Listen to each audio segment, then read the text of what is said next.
Go get it.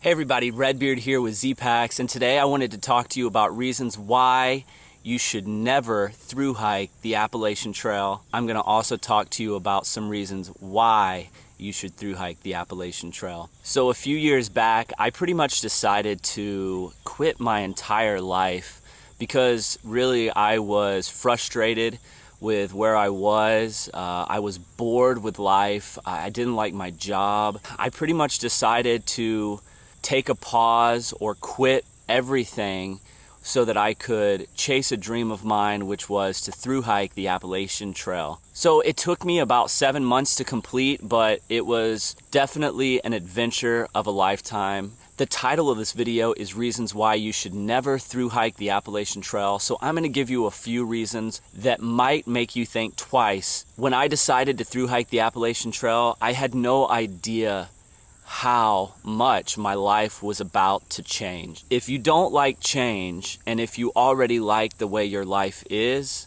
you might want to think twice about through hiking the Appalachian Trail. That doesn't mean that everyone's life is going to change. There are a lot of people that I met on my through hike that just really wanted to challenge themselves and wanted to push themselves, and that was the reason they were hiking. But for me, it was different. I wanted to challenge myself and I wanted to push myself, but at the same time, I just wanted a change. I wanted to take a risk in life for what I felt was the first time. I had done everything in my life up to that point, kind of like you were supposed to do. After I graduated high school, I went to college. I graduated college, I got a job working for some big companies. I got married at a young age. So I was doing everything for pretty much reasons that weren't my own. I was young and I didn't really understand the decisions that I was making. For me, this hike was definitely needed. So if you don't like change and you don't want to change your life, you might want to think about not through hiking the Appalachian Trail. So how did my life change after through hiking the trail? Obviously, when you uproot your life for 6 to 7 months to through hike a long trail, things are just going to be different when you get back. You're going to be different when you get back. When I got back, I had an itch. I had an itch to do more hikes. That brings me to reason number 2 as to why you should not through hike the AT. You will become addicted to through hiking. There's really no way around this. Yes, it's going to hurt. It's going to be a struggle. But for me, waking up every single day in a new location, meeting new people, seeing the world like I'd never seen it before, living out of a tent, walking from Georgia to Maine, waking up every single morning with the only thing on my mind being how many miles am I going to hike today and what am I going to see?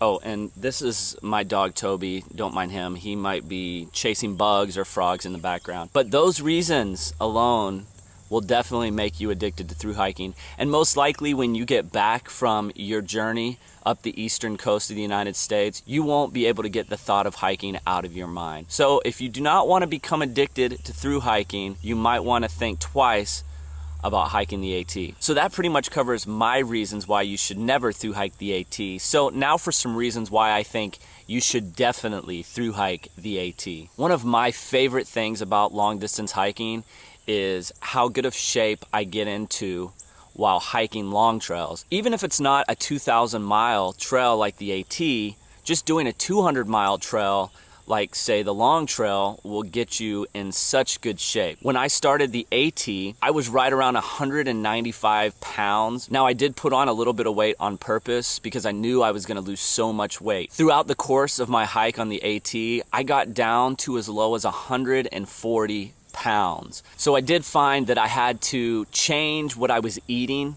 in order to put on some more weight. I pretty much had to start eating a lot more junk food, if you will. I don't necessarily recommend doing that, but for me, I was just losing my appetite, and I found that a lot of the food that I was initially eating that was more healthy, I just had no desire to put that into my body. So I started to eat more things like ramen noodles, mashed potatoes, goldfish, potato chips, just a lot of crap that I normally wouldn't eat when I'm off the trail. But this did help me to put on a little bit more weight, and I finished right around 150 pounds or so. And I'm 6 feet tall, so it's a little underweight, but still, I lost so much weight. It was hard to believe how much weight I lost. And when I got home, the majority of my clothes didn't even fit. In fact, I was actually able to fit into some clothes that I had from high school, believe it or not. So that was pretty cool. Another great reason to hike the AT, you're gonna meet some of the coolest people from all across the world when you decide to do something like through hike the AT. And those people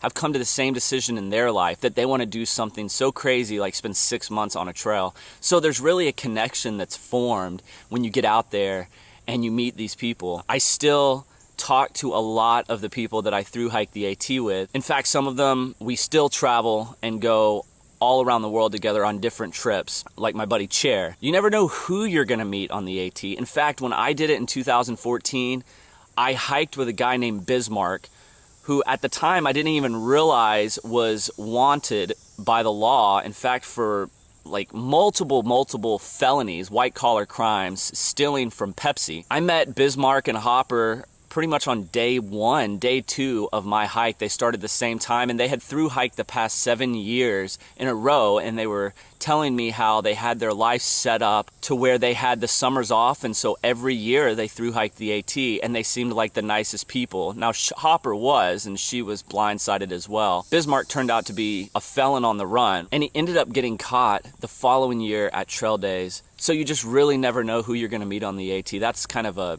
bad example of someone that you meet, but everyone else that I met on the trail, they were awesome, and I really, like I said, I formed some friendships that definitely will last a lifetime. So another reason to through hike the AT, you're gonna learn a lot about yourself. 6 months on any trail is gonna give you plenty of time to walk through the mountains and think about things that you might wanna change when you get home, things you might wanna change about you, your job, relationships you might be in. It's really going to give you plenty of time to really wrestle with things in your life. And even if you feel like you don't have things that you would change, trust me, if you spend that time out there, you're going to discover some things that you would change. So it's a great way to really reconnect with yourself and push and challenge yourself to the extreme. So at the end of the day, yes, there are some reasons why you might never want to hike the AT. You're going to become addicted to through hiking, and it will change your life forever. But in my opinion, the reasons to hike the AT far outweigh the reasons to not hike the AT. It's hard to describe to people what it feels like to get to Mount Katahdin, climb up that mountain, and touch that sign. Just to think back on all the memories that you've had over the last 6 months. For me, 7 months, because I was not in a hurry to finish. When you come down that mountain, you're going to pretty much have the confidence to do anything that you might want to do in your life. Most likely that's going to be to try to hike another trail. So if you're sitting there wondering if you should do it, if you can do it, is it worth the time? Don't think about it, just go. Just enjoy each day. Don't rush it, and don't worry about if you're gonna make it or not. I just literally tried to wake up every morning and enjoy where I was at on the trail and not think about tomorrow. And I tried not to think about how hard it was, how hot it was. And really, I just wanted to have fun out there and learn a lot about myself. So if you do those things, I think you'll make it pretty far up the East Coast. So hopefully these tips have been helpful to you. If you don't already, subscribe to my channel for more great advice on through hiking and also some gear overviews. And make sure to check out some of my videos on my hikes, including my video series of my through hike on the Appalachian Trail. So good luck if you decide to head out on the Appalachian Trail. And as always, happy hiking.